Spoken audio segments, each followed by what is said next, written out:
दादा, आज तुमचा दौऱ्याचा तिसरा दिवस आहे, काय सांगणार, कसा प्रतिसाद मिळतोय? प्रतिसाद तर गावागावातून मराठा समाज एकवटलेलाच. मराठा समाज सध्या मुंबईकडे जाण्याची तयारी करतो.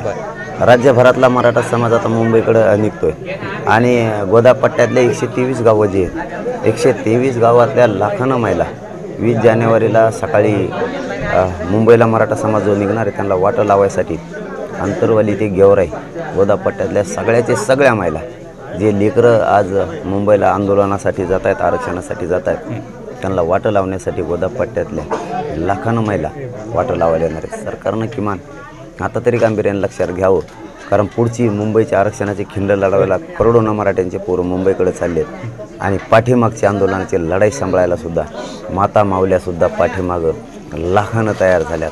शहाणपणाची भूमिका घेऊन सकारात्मक मराठा आरक्षणाचा तोडगा काढला तर बरं होईल, नसता आमचा नाविलाज. दादा, पंढरपूरमध्ये आज ओबीसींची सभा होत आहे. या सभेला छगन भुजबळ संबोधित करणार आहेत. त्यांनी आता थोड्याच वेळापूर्वी विठुरायाचं दर्शन घेतलं आहे आणि त्यांनी साकडं घातलेले की वादविवाद करणाऱ्यांना विठुराया सद्बुद्धी देईल. मग त्यालाच लागू होतं ना ते, त्यांनी चांगलं घातलं नाही साकडं, त्यालाच लागू होतं ते. ओबीसी बांधवताने मराठ्यात वादविवाद होता ही त्याची इच्छा आहे, पण पिढ्यांना पार झाला नाही, इथून पुढेही आमच्यात होणार नाही. गावखेड्यातला ओबीसी बांधव आणि मराठा बांधव आत्ताही एकत्र आहेत, आम्ही एकत्र राहणार. तुझी इच्छा कधीच पुरी नाही आम्ही होऊ देणार. तू राजकीय स्वार्थापोटी अशी भाषा बोलतो आणि तू राजकारणी माणूस आहे. राजकीय लाभ गोरगरिबांच्या मध्ये वाद लावायचा आणि राजकीय फायदा उचलायचा ही त्याची पहिल्यापासून सवय. विठ्ठलाला त्यांनी साकडं घातलं आहे. विठ्ठल त्याला सद्बुद्धी देणार आहे की तू इथून पुढं जाती तेढ निर्माण करायचा प्रयत्न करू नको, स्वतःच्या पाहुण्याच्या हाटलं जाळून दुसऱ्याचे नाव घेऊ नको, हे त्याला सद्बुद्धी देणार आहेत. कोराडीची काट्याची भाषा करू नको, जातीत आमच्यात चांगले संबंध असतानाही खराब करू नको, हे त्यालाच सगळं लागू होतं आहे. विठ्ठल त्यालाच सद्बुद्धी देतील, बाकी त्यांनी बोलू नये आणि त्यांनी सल्लेसुद्धा लोकांना देऊ नये. दादा, पंढरपूरमध्ये आज ओबीसी मेळावा होत आहे. या मेळाव्यात मराठा आरक्षण आणि जरांगे पाटलांच्या विरोधात जर भुजबळ बोलले तर त्यांना चपलेने मारू असा इशारा मराठा आंदोलकांनी दिला आहे. त्यावर भुजबळ यांनी उत्तर देत, कुणी चप्पल फेकत असेल तर त्याचं स्वागत आहे असं भुजबळ म्हणाले आहेत.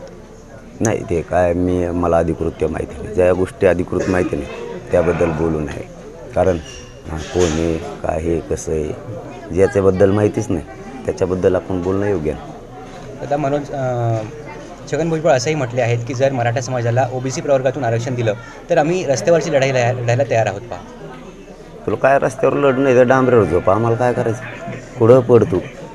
आमचं हक्काचं आरक्षण आहे, आमच्या नोंदी सापडल्यात, आम्ही ओबीसीचं आरक्षण घेणार आणि ते आम्हाला मिळणार आहे. ओबीसी बांधवांना गावखेड्यातल्या वाटते मराठ्यांच्या जर शासकीय नोंदी सापडल्या तर मराठ्याला आरक्षण दिलं पाहिजे, आपल्या नेत्यानं गप्प बसावं. कारण ओबीसी बांधव तेवढा हुशार आहे, ह्यो राजकारणी माणूस आहे, ह्यो राजकीय फायद्यासाठी काय पण बोलतो, परंतु त्याच्या म्हणण्यानं आरक्षणात जाण्यापासून आम्हाला कोणी रोखू शकत नाही. लोकशाही, तुला काय करायचं कर, लोकशाही, आम्हाला काय करायचं आम्ही करू. ओबीसी आरक्षणातच मराठ्या जाणार बघ म्हणतो थोड्या दिवस. दादा, मुंबईला तुम्ही आता 20 तारखेला कूच करणार आहेत, अवघे 13 ते 14 दिवस बाकी आहेत, तर या दरम्यान सरकारशी तुमचा काही संपर्क झाला आहे का, फोनवरून किंवा प्रत्यक्ष? नाही, काय संपर्क नाही, कारण काय संपर्क करायचा. मुंबईचे रस्ते आम्हाला माहिती आहेत, ते थोडे सांगणार आहेत कोंकडून जायचे. सगळे रस्ते माहीत झाले मराठ्याला, आता कोंकडून कसं जायचं. मराठे घुसणार शांततेत आंदोलन घेऊन, आरक्षण घेऊन पण येणार. मुंबईत आंदोलनाची परवानगी मिळाली नाही तर तुम्ही मराठे मुंबईत काय करणार, जाणार की नाही? जाणार आणि काय करणार म्हणजे परवानगी सरकार देणारच. लोकशाहीच्या मार्गानं चाललेलं आंदोलन याला सरकार रोखू शकत नाही. मग तर सरकारच कायदा पायदळी तोडवायला लागले. आम्ही रितसर आमचे माणसं अर्ज करतील, परवानगी आम्हाला मिळणार, सरकार देणार, नाही दिले तरी आम्ही मुंबईला जाणार, तिथं जाऊन खुशाल मांडी घालून बसणार. दादा, एक शेवटचा प्रश्न आहे. राज्य सरकार शिवरायांची वाघनखे आणणार असल्याचा दावा करत आहे, मात्र अद्याप जानेवारी महिना सुरू झालेला आहे, परंतु वाघनखांसंदर्भात कुठलाही व्यवहार झालेला नाही आहे किंवा वाघनखं भारतात आणली गेलेली नाही आहेत. आणतील ना, नाही आणले तर लागतील परत मागं जनता त्यांच्या, त्याचबद्दल पण मला जास्तीची नाही माहिती. धन्यवाद.